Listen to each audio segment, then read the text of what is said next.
Hey folks, this is James, aka Thresciornis, and welcome to our, let's call it a mini investigation of the Randolph County Asylum. I'm here in Winchester, Indiana, attending this year's Order of Emergent Magi Spring Sabbat, and as a part of that, a few of us have arranged to take a tour of the asylum, and they're giving us a couple of hours to investigate on our own. You'll notice the windmills as I'm driving along, something I totally did not expect and seemed to me to be a weird synchronicity. Those of you who have been watching the videos on our upcoming investigation of the Fowler Theater may remember that Fowler is also a town surrounded by windmills. The presence of the windmills was foreboding, as not only was I in Winchester for the Sabbat, but while I was there, I planned a short investigation of the notoriously haunted Randolph County Infirmary, sometimes called the Randolph County Asylum. That both of these towns where we are investigating to have these similarities raised a lot of questions. Obviously, both towns experience high average wind speeds to make them suitable for wind farming. Do the winds have anything to do with the phenomena? Surely just speculation, but an interesting idea.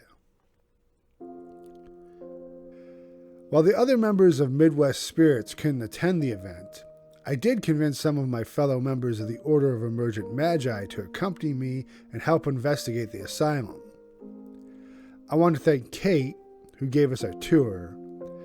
She had a depth of knowledge about the building that was impressive, and she was definitely enthused about its history.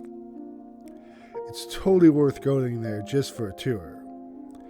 And also a big thank you to Aaron, Fritz, and Logan from the OEM who participated in the short investigation after the tour.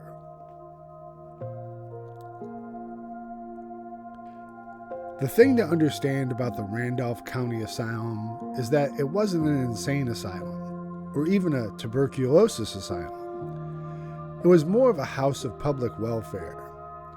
The people who would end up at the asylum were indigent, widows with children, addicts, a whole host of characters who for some reason couldn't make it in the outside world and needed assistance.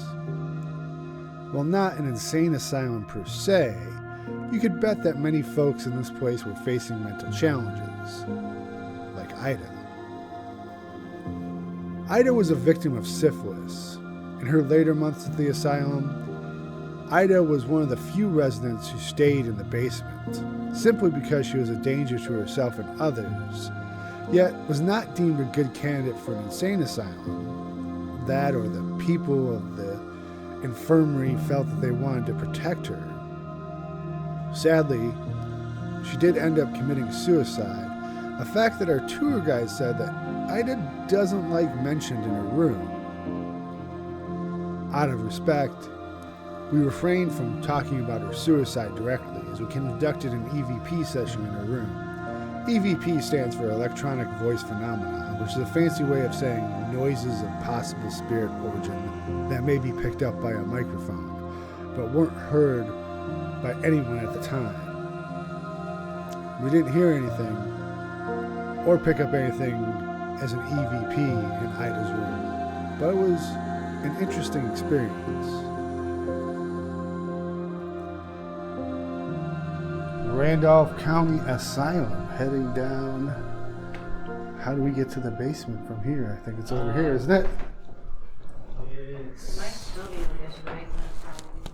I think we had to go down to the oh, yeah, we can get down here. Yeah.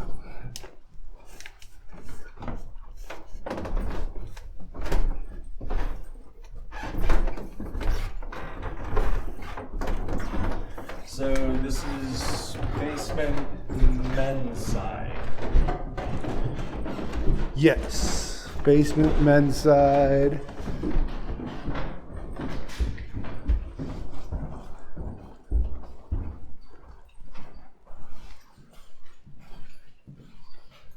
And we're heading towards Ida's room, and Ida committed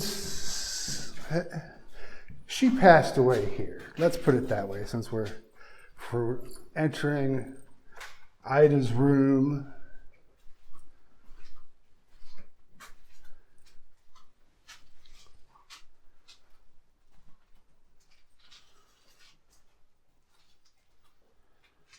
Did someone spray something? You smell something? I do smell something, yeah. What does that smell like? I smell It almost smells latex from the bones. Yeah, it smells like bone. Does not smell like it. I'm getting like floral. I mean, obviously floral in front of us, but I'm getting like some like perfume almost. You know, a lot of these places who run these haunted tours and stuff, like they'll put things in that make it look creepy. Yeah. Like the dolls. Yeah. I think the dolls are a bit much. I don't want you to set, that type of thing, make it creepier, but this feels more like an altar, doesn't it? Yeah, this is exactly what it feels like. I mean, which makes sense in memoriam, but Yeah. Chapstick. Why? odd choices. Yeah. Chapstick. So Ida, if you're here, we would like to talk to you. Wondering if you made it to the underworld okay.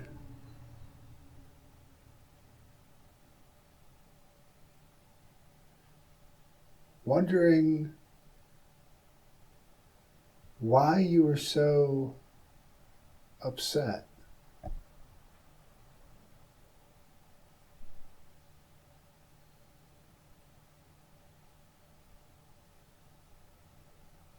And we hope to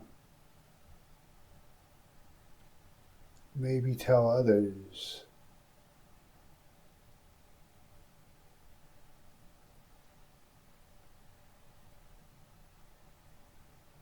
maybe they can understand what happened to you.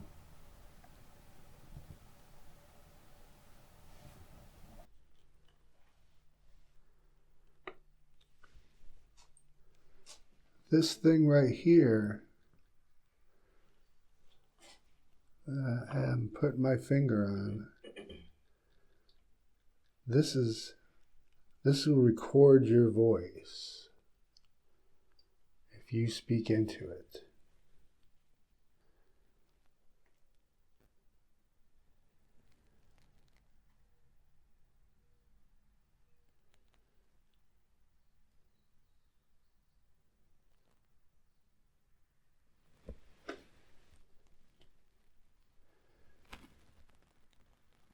Is it because you didn't want to live here anymore? You didn't like the asylum?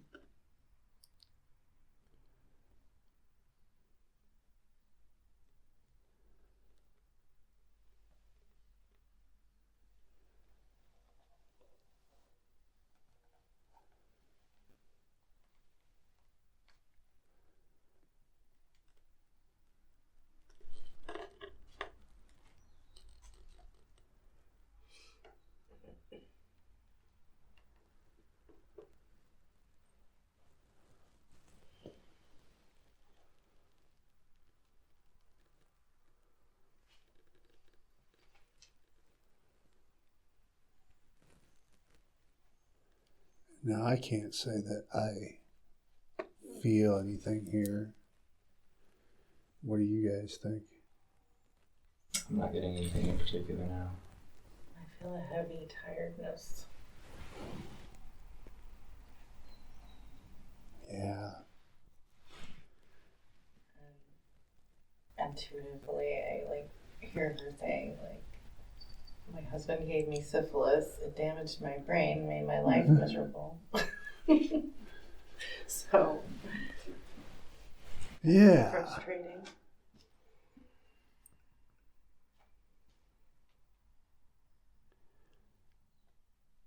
Did you have any friends here?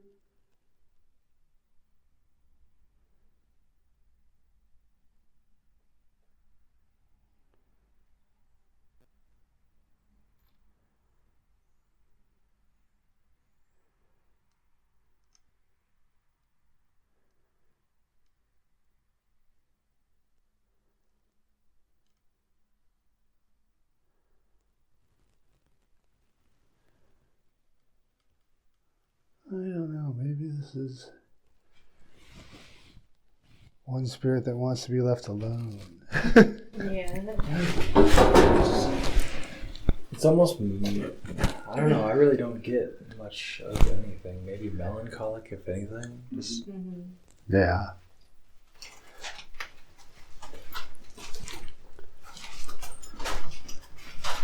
crunch right there.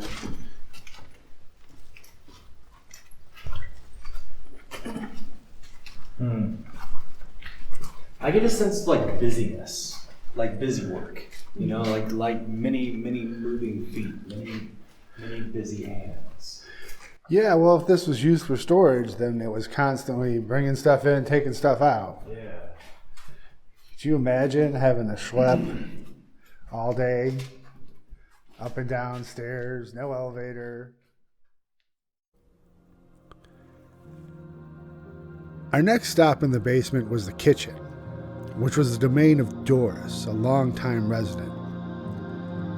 Doris entered the asylum in 1926 at age 11 and learned to be a cook.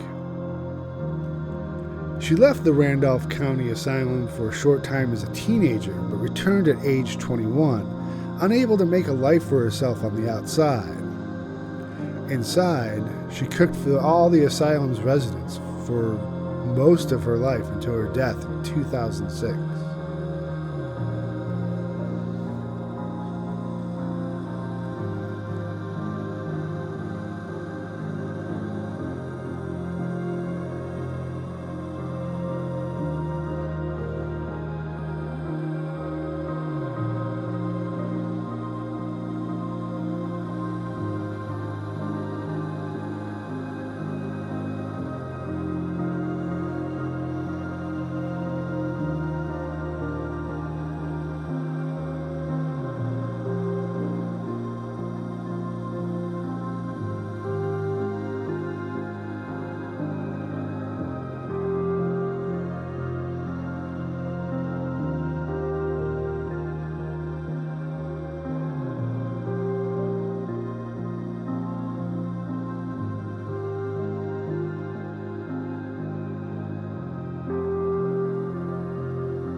And I know what that's like, you know, your kitchen is your sanctum. Everything needs to be where you want it. Now, I could have sworn when we came in here the first time, I heard a woman's voice say, "Oh." Like when we came in here, I swear I heard something. Like we just like a woman turning around, like being surprised by someone being just like, "Oh." So this is Doris's kitchen. Doris came to the asylum when she was 9 years old and stayed here her entire life and ended up being a cook for most of those years. And people have brought her gifts of coins. And I wonder if the people who brought them knew the tradition. You know, you bring coins to the dead to help them pay their way through the underworld. And so we brought Doris a very special coin here, Anubis.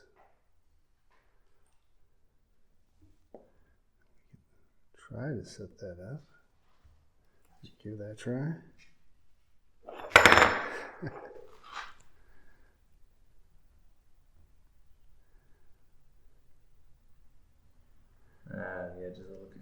2 minutes.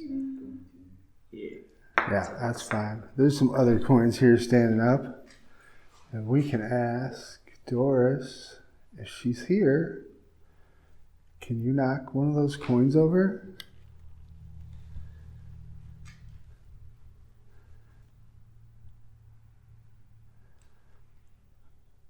I know that feeling, that satisfying feeling of just being busy. In a kitchen, there's always something to do. There's always the next step. There's always, it's like a puzzle. You're thinking 3 steps ahead. Especially when you have to feed so many people.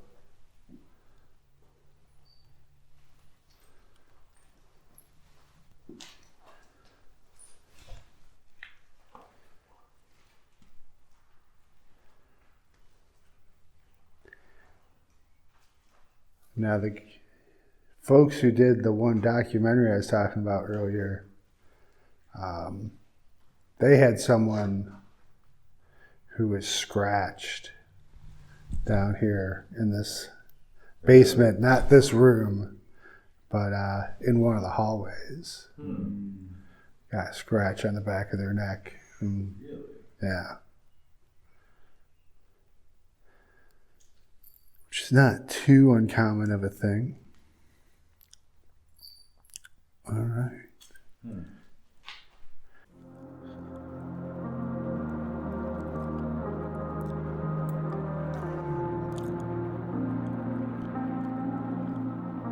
With the asylum also being a working farm, it had its own slaughterhouse and butcher facilities. During a cholera outbreak near the turn of the century, they acted as an overflow morgue for the county, and autopsies were performed there. It was shut down after town officials inspected the asylum and found bodies stacked up against the wall.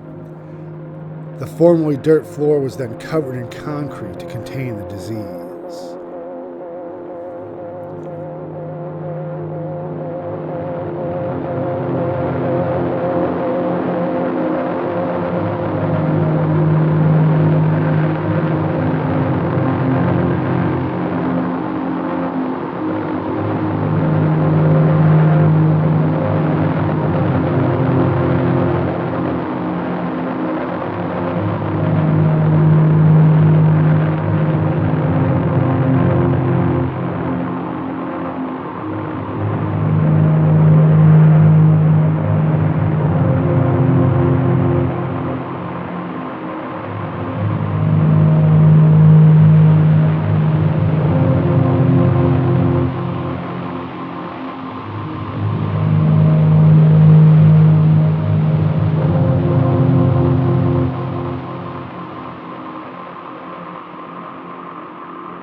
Shriners and masons up there.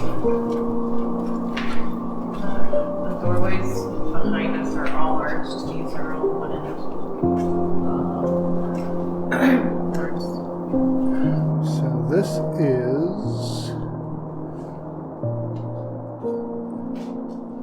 butchers, and also they use as a makeshift morgue for a while. Bodies stacked up against this wall, bodies in the freezer here.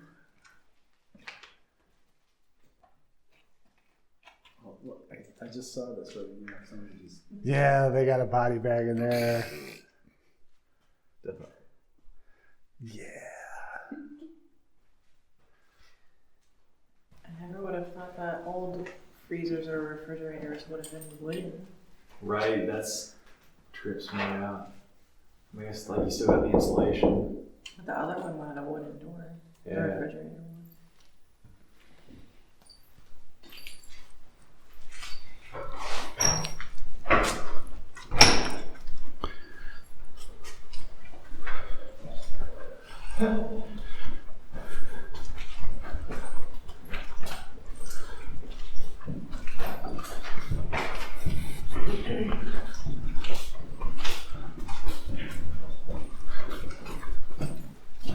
And then this is the room they said where the one lady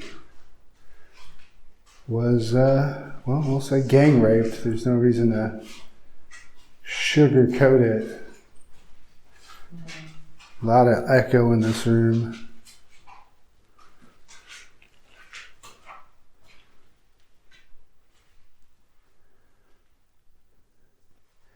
That's why, places like this, even this one that is comparatively mild to a lot of other asylums out there. It's just so many people, so much of this raw, transitory energy, this, suffering. A lot of suffering went on in places like this. You get these little points that just atrocities happen, and that soaks that in. It's like residual sponge. It just even for stuff that happens like that, even if it's just once, man, it creates that root.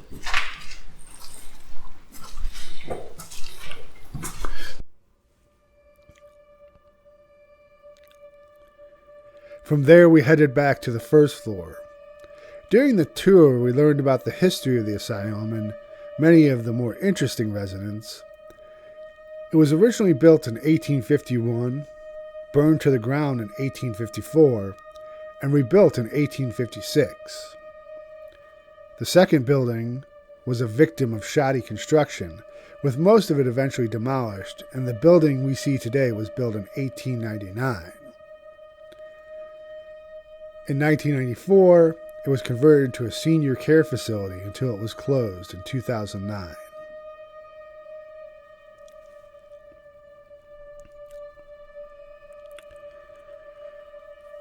One of the more interesting characters we were told about was the judge. He came to live in the infirmary in the mid-20th century. The story goes that after his retirement, the judge didn't want to live by himself and didn't want to live with relatives. So he checked himself into the asylum so he would always have someone to talk to.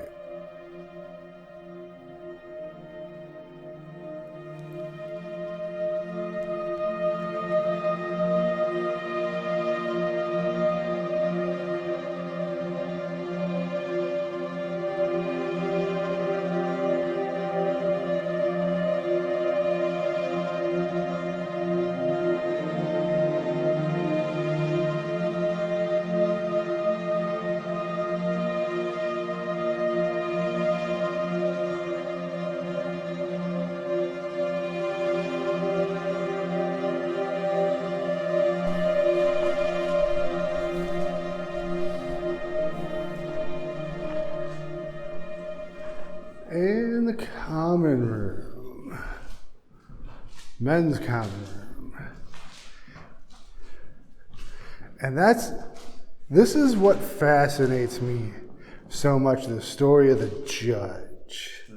Where here's a guy who's obviously got money, obviously could hire someone to take care of him at home, go live with family, something like that. And instead he chooses to live here. And you can imagine him in this room smoking cigars, holding court, like a medieval monarch. And the people that were here, well, those were people in poverty. So he had probably met them somewhere along their journey because they would get into legal trouble. And he decided that he liked them. He liked spending time with them more than the rich people he could have went. And of course, some of that is like, I have power over these people. I was going to say. And, and some of it's, well, these people actually have real interesting lives. Right.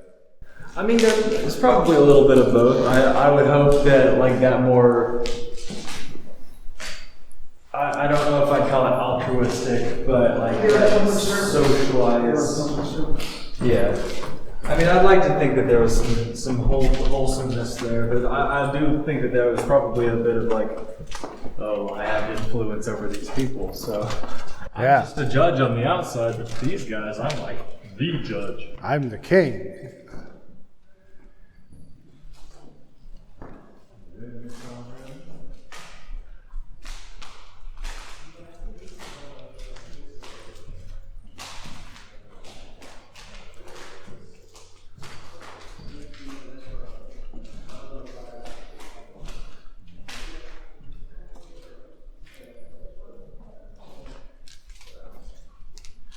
And here is one of the four chapels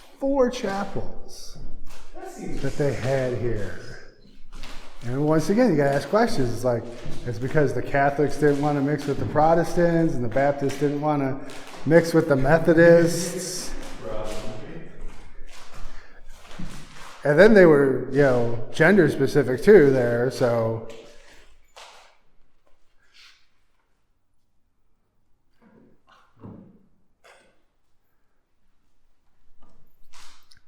Yeah, look at this, the cover for this air duct.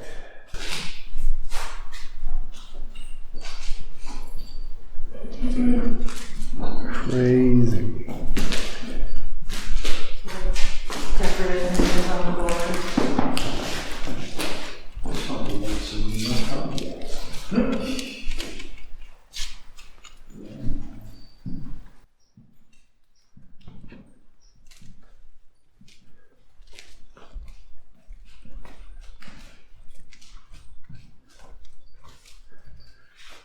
Stuff we don't do anymore. Like the guides said, this place is built on the cheap. So having that ornamentation, it was just what they did. It's just what they did.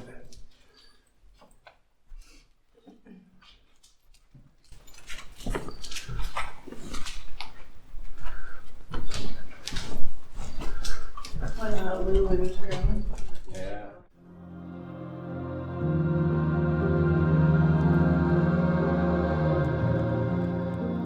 Another former resident we wanted to make sure to say hello to was Lulu. Other paranormal investigators have encounters in Lulu's room. Like many residents of the asylum, Lulu had a series of tragedies in her life. She gave birth in the asylum after being raped by her father. Lulu would later be raped several times while living there and would give birth twice more.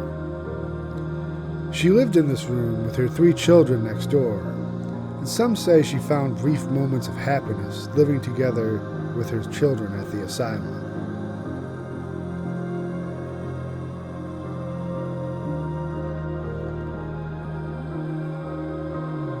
Alright, so this is Lulu's room.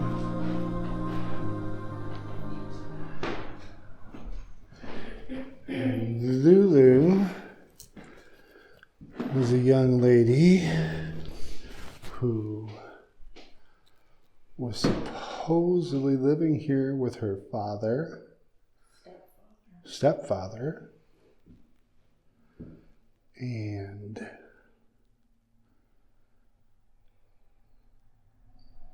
she ended up giving birth here in the asylum.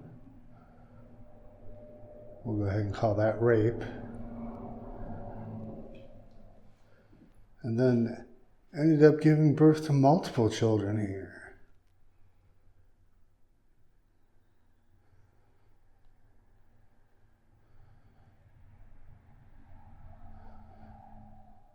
Hey Lulu, are you here?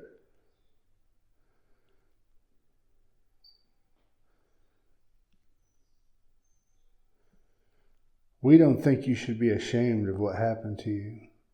No, you didn't deserve that.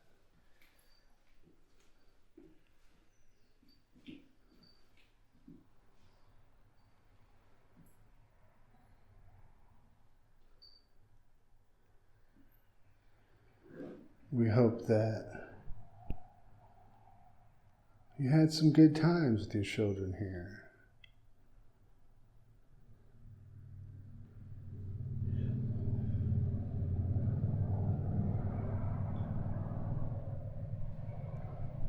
Is there anything you want to say to us?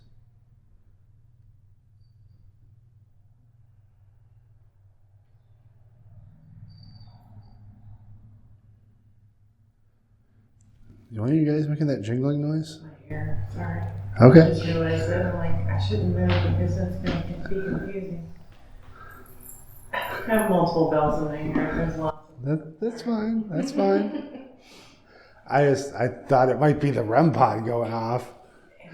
I'm trying to take an ear out for that. We love your bells.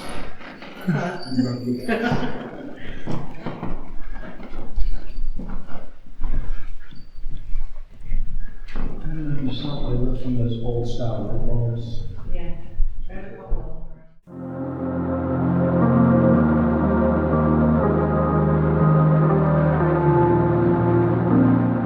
Because of the need to detain some of the residents and people of the community, a jail cell was built at the asylum. It is said that the cell saw heavy use during World War II as a drunk take for the few men left in the area during the war. With so few police around to take care of such trivial matters, drunks often ended up here, and some of them would become permanent residents.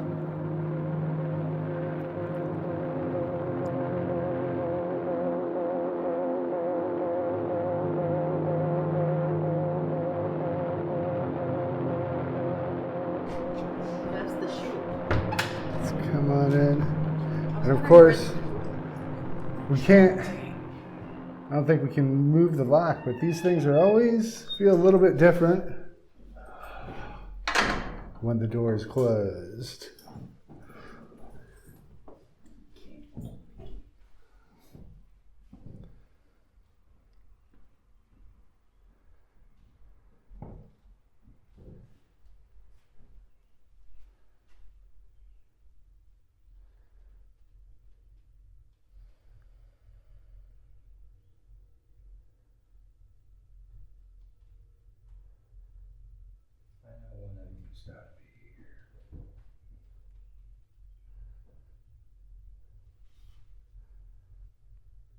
Anyone got anything to say?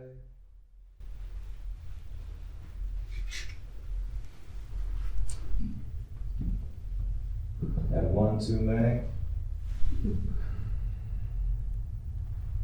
Get a little too rowdy?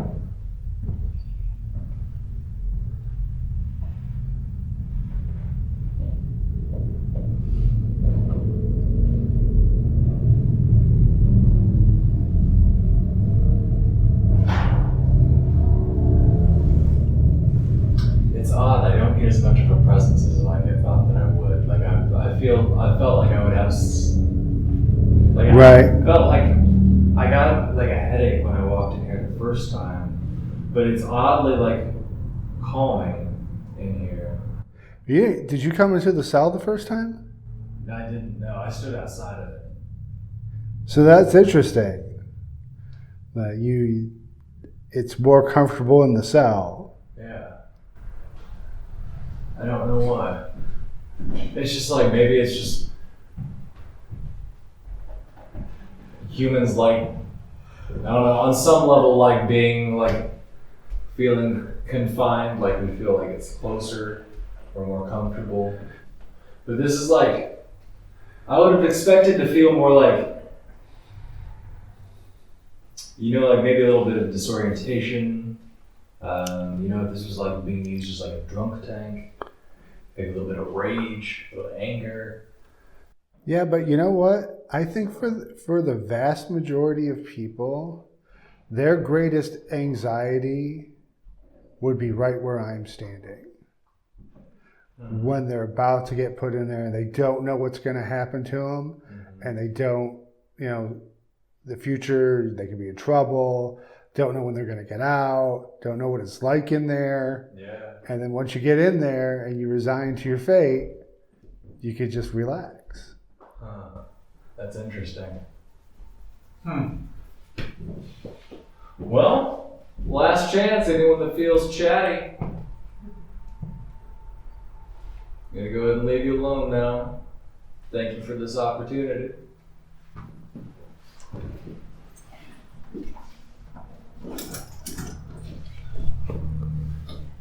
That's actually making a really good point, though, James. Like the anxiety of not knowing what comes next versus accepting what it is. Yeah. Huh. Some of them might have been so drunk that they just like immediately slept it off in there, Yeah. Huh. Wild.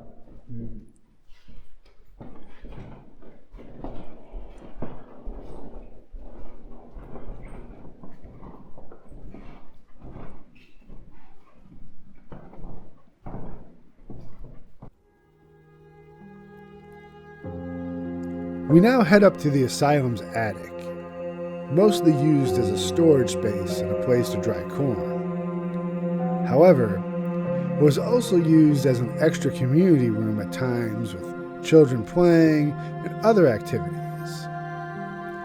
Most notably, this is where the judge held court. It is said that the judge felt that the residents of the asylum deserved due process. With so many men away during the war, it could not be expected that the people of Randolph County would continue to resolve the residents' conflicts and pass judgment on them. The judge would convene a jury of residents here in the attic and then give sentence to those who participated in misdeeds, usually meaning confinement in the basement with a cell. Perhaps it was a public service he was doing. Perhaps he was feeding his ego and need to control people.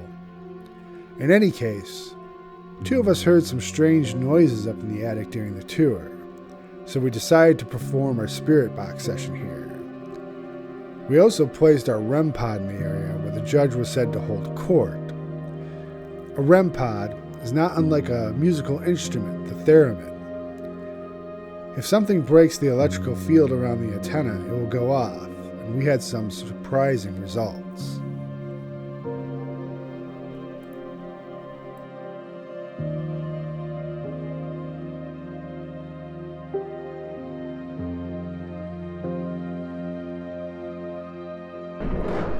And we are now up in the attic, which our tour guide told us would be used for storage, be used for drying popcorn. It's a place where kids would play. And back here, during World War II, since there were no police around, no one to really keep law and order, the judge who was living here would have court. And everyone who lived at the asylum would have a hearing. If they got in trouble,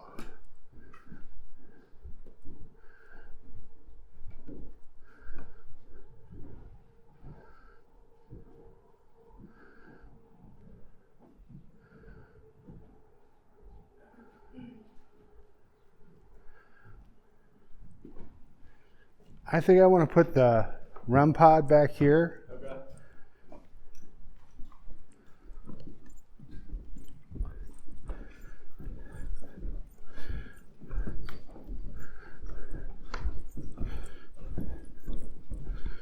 Okay. So we're going to set up our spirit box session up here.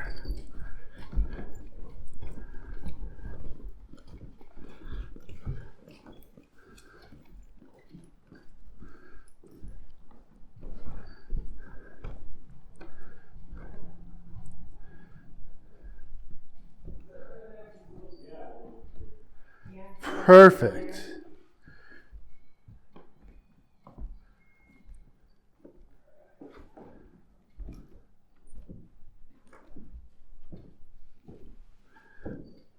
All right.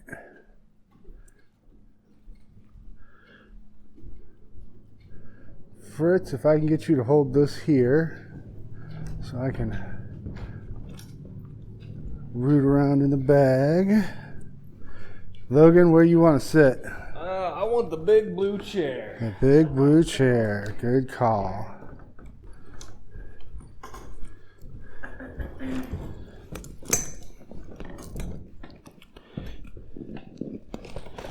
Oh, yeah. That's the REM pod going off. Yeah, it is. That's weird. Okay, let's go back there. Hold on. It's like keeps going. And like there's nothing electrical back there that should set that off, right?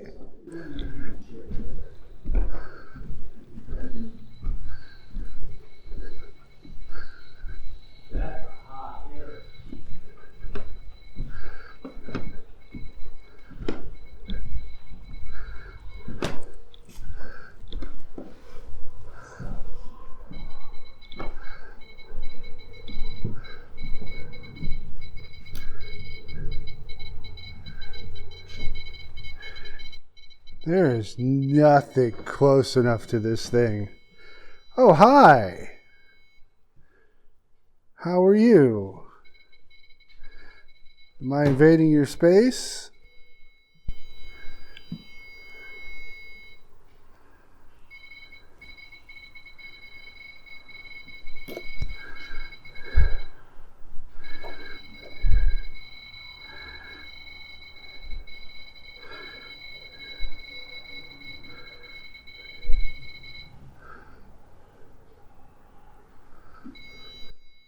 Is there anything you'd like to say? If there's something you'd like to say, you could say it into this here, and it'll record your voice.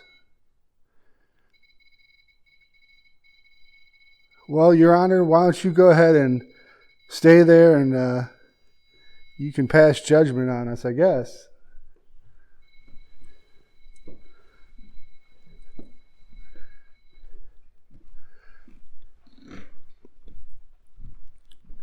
And now it stopped. Oh, there we're back.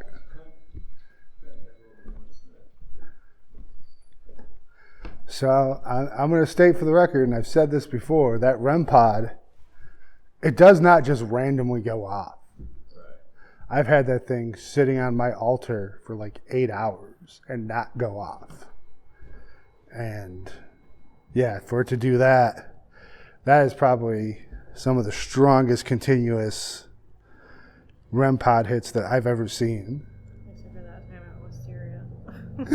Yeah. So, yeah, weird. Let's see if we can talk to whoever's doing that. All right. So, I am going to hand this back to Fritz for a minute. So how I'll do this is we'll get you set up in here. Mm-hmm. I'm going to do a real short ritual. Okay. And then I'll tap you, and that's when we want you to start saying whatever it is you hear. Okay. Okay? Heard.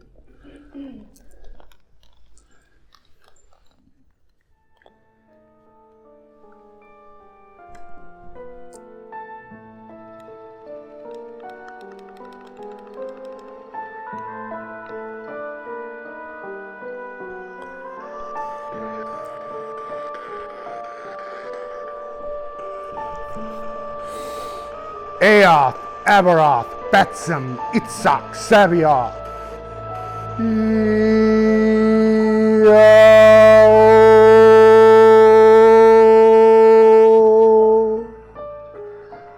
I am the Magus Threskiornis, scion of Jehudi. The word of Thoth is on my lips. The power of Heka is in my breath.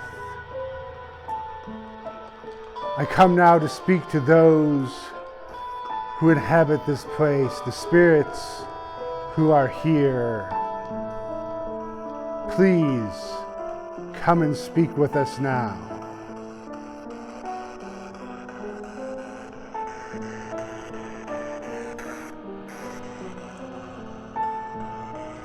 Is there anyone here with us? Altar? What's an altar? 7. 7 what?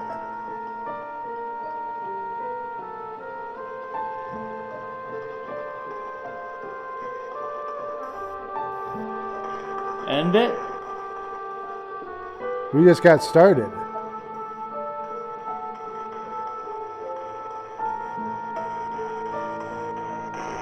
Prison. Who's in prison?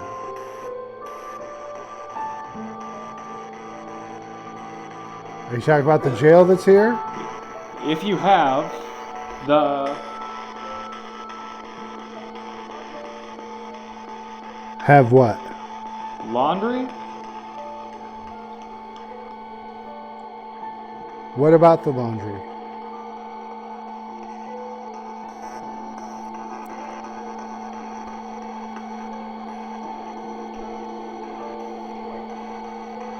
drag,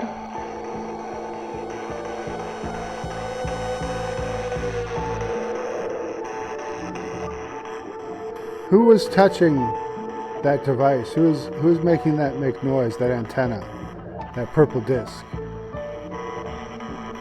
film, Yeah? Yeah, we're filming. unusual, What's unusual? people, That's fair to say.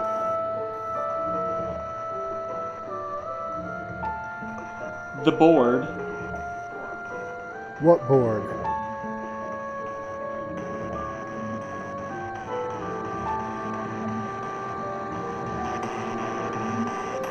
pressure, arm, We wanted to speak to something that Eve, someone who lives here at the asylum. in jail,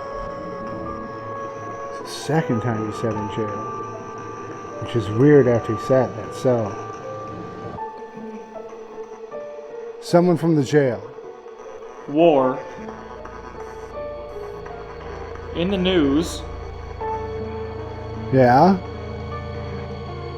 Why were you sent to the jail? yes, Why?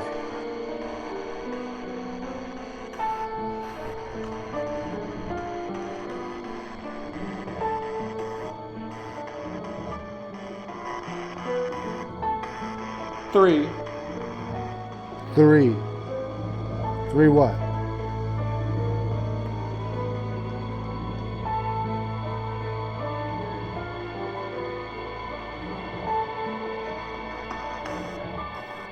come into the round,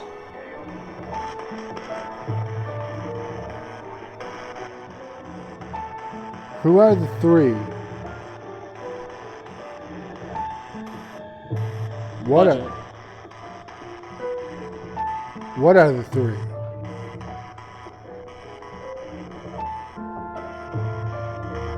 sleep,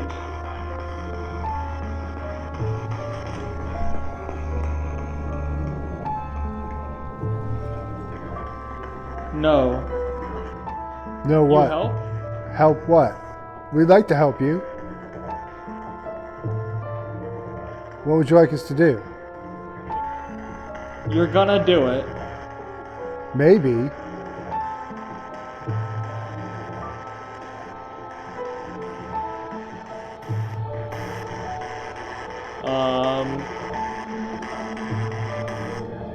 Thursday, What happens Thursday?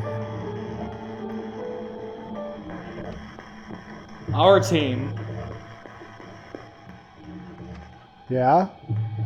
Who's our team?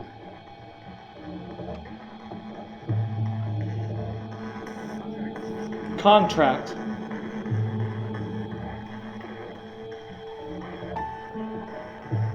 painful,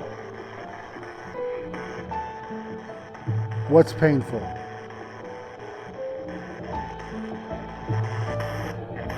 that is,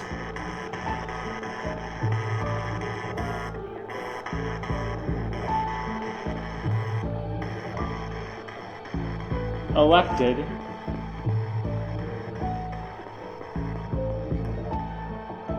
If there's any people here who are feeling like they're not being heard, you can tell Logan here.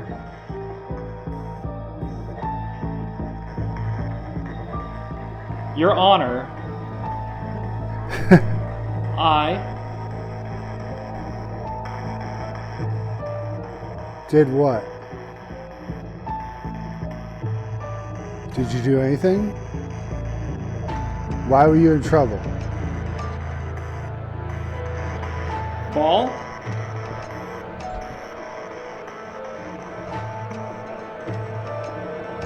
autumn,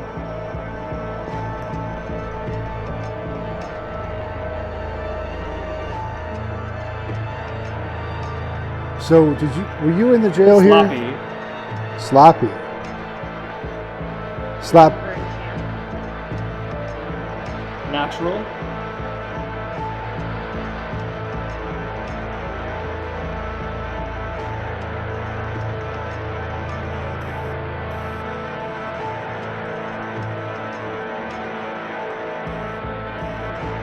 easy, What was there's you? been little,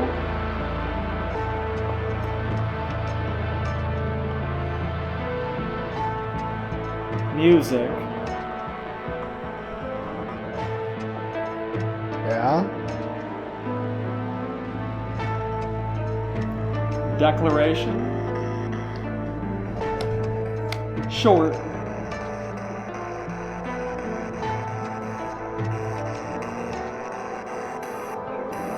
we did it,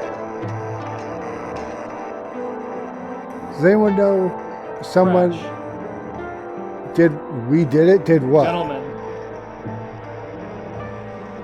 Did you push him out that window?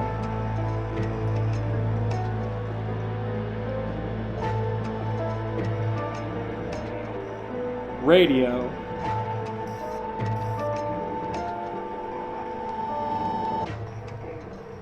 $24, Tuesday.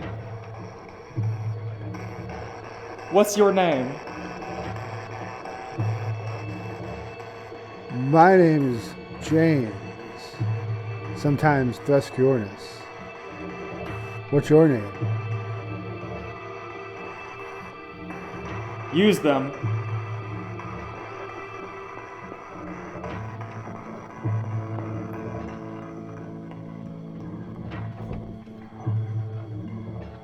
What's your name? I am Yeah?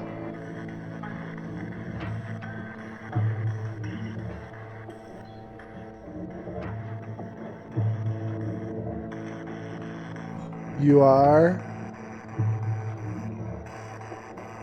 We're still listening. old age.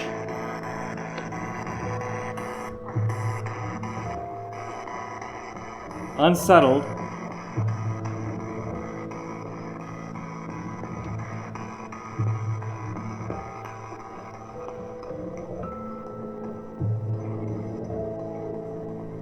$62. 62 what? Is that your age?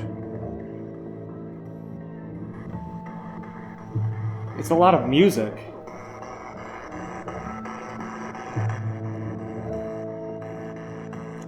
It's still not clear who we're talking to.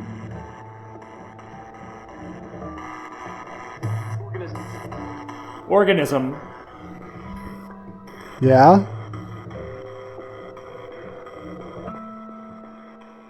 I'm curious if there's a spirit of this place. If there's a spirit of the asylum.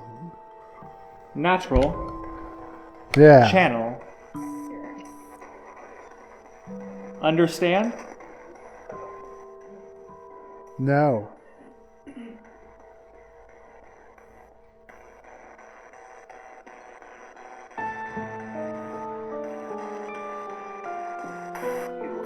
You.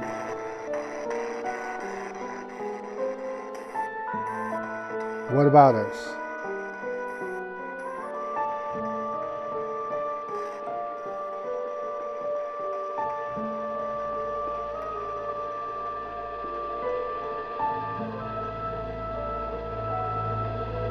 Make me. Make you what? Oh, we can make you.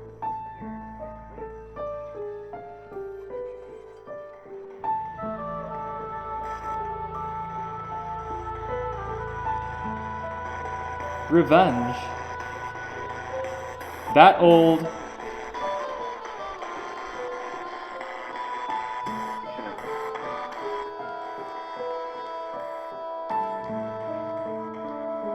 Revenge against who?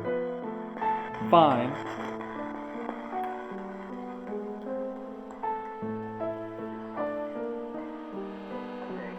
One day, Earth,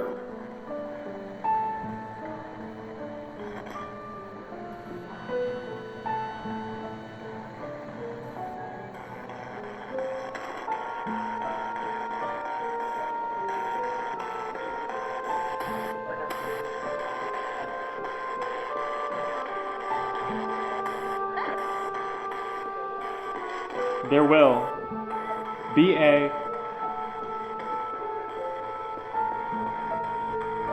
There will be a what? Come on. Yeah, I'm curious. I don't respect you. Ah. Really?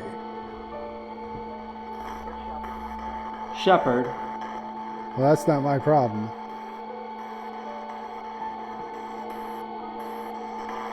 Hello. Hello?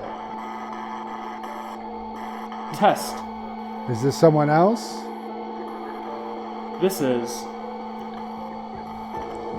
expert. Expert in what? Zip.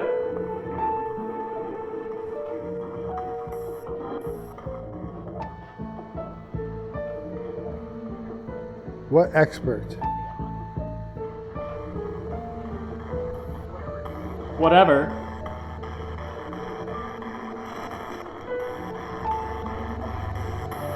Private.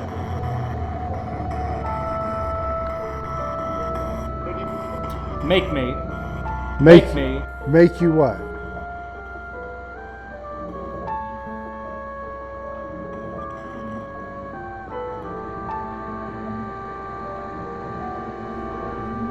Bully. Window. Well, yeah, okay. Is this Champ? Direct. Yeah. This is Champ. We're sorry that happened to you. Every day. Deal. Facility.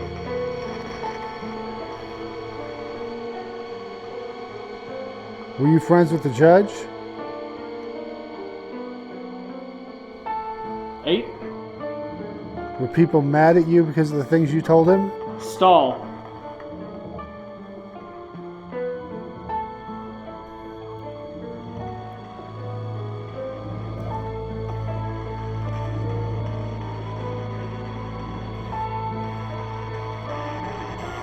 Billows?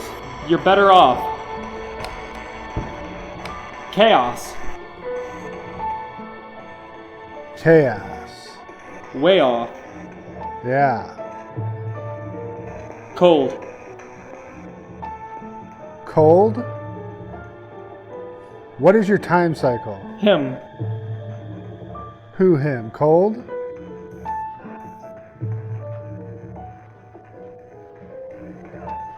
No. No. Not him. Okay. That wouldn't make much sense, but it could be him. Do you know him?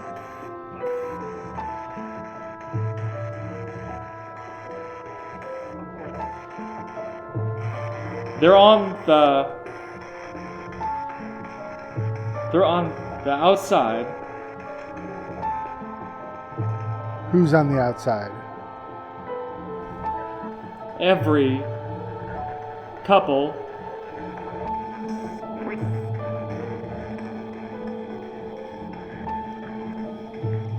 hundreds. They're only in this building. Huh. So I feel like Right? some of Oh. these are the guys who threw him out the window.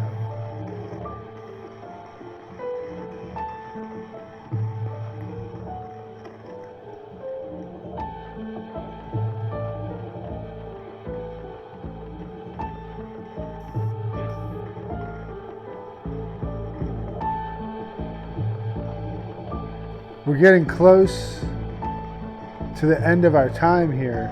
For me. Is there anything important you want us to know? Eve. Eve.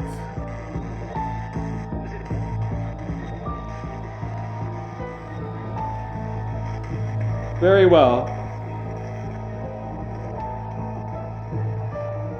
There's nothing else you want to say? Everyone.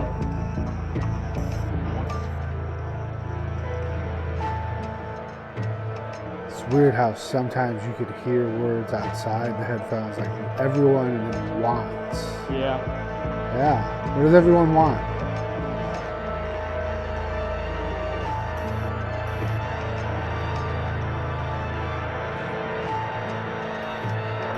Out there is nothing. Today. Yeah?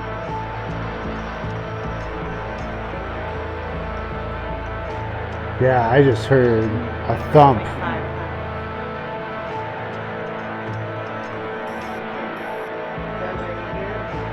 Think. Gonna let him out. 100. Gonna let who out?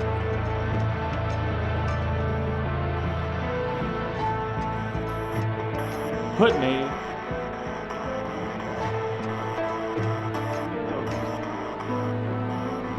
Defile. Respect.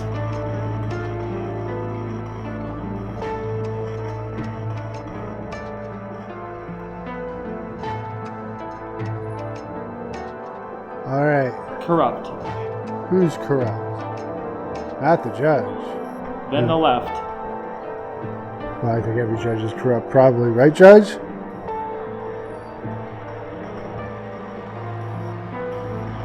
The cow. Okay. I think we're going to let you go now, okay? Thank you for talking to us.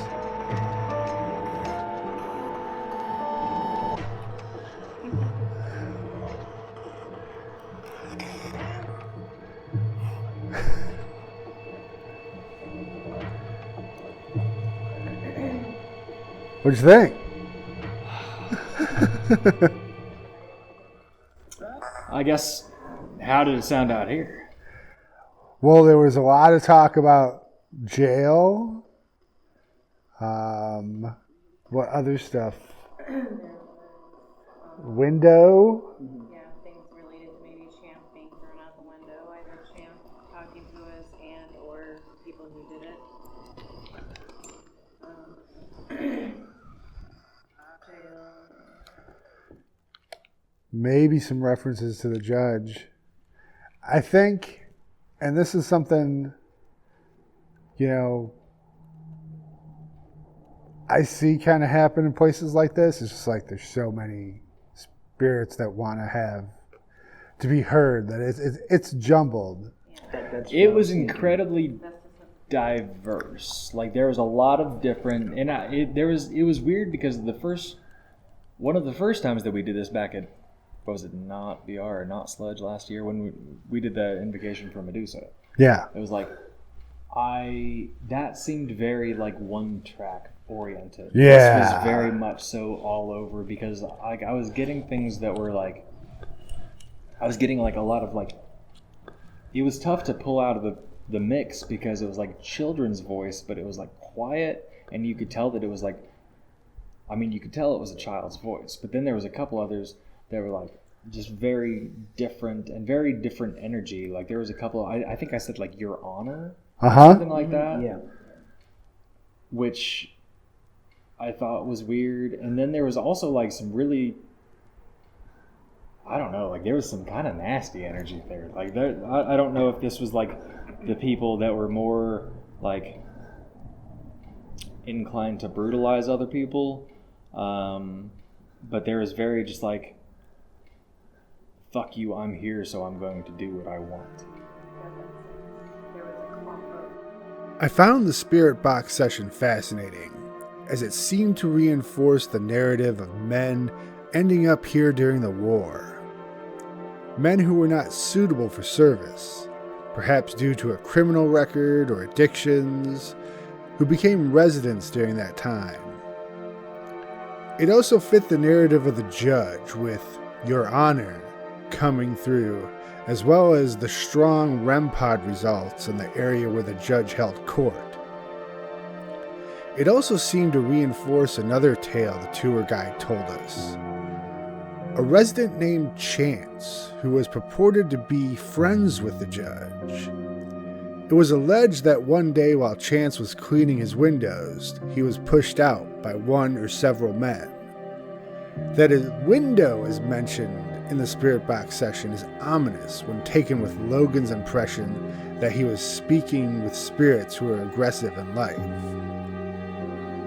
Did the judge hold some kind of trial for the men who killed his friend?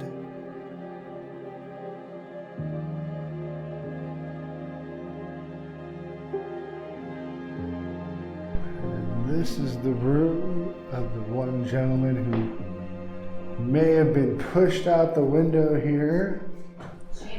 Jam. Yes. Jam was his name. And once again, people leaving coins.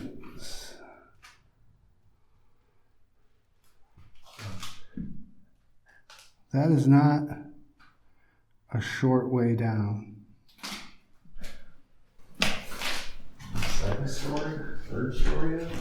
Second story, but this building has pretty high ceilings. Oh yeah. I mean, it's got to be 20, 30 feet up there.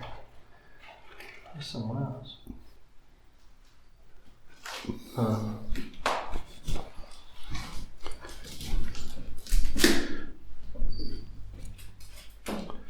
All right.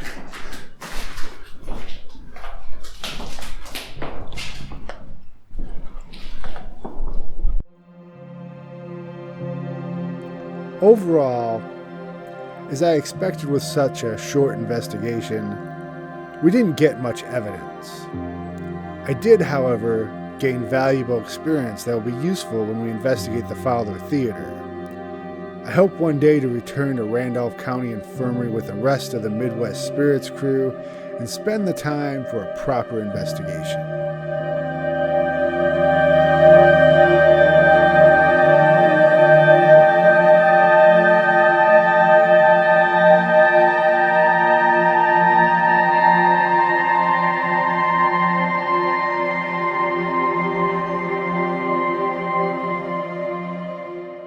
Grow and learn with Midwest Spirits as we develop our own paranormal investigation team. Patreon subscribers will receive access to all our videos and podcasts ad-free, access to our private Discord server, watch our recorded online planning meetings for all investigations, special extended cuts of our occult experiments and documentaries, extended cut of the Midwest Spirits podcast, and bonus videos and other content. Help us make paranormal investigation more thoughtful and introspective, not just ghost hunting and jump scares. Join now and until January 1st, 2024. Receive all benefits for just $5 per month. Don't miss your chance to be a part of a new and groundbreaking paranormal team. As always, thank you for joining us, and we'll see you next time.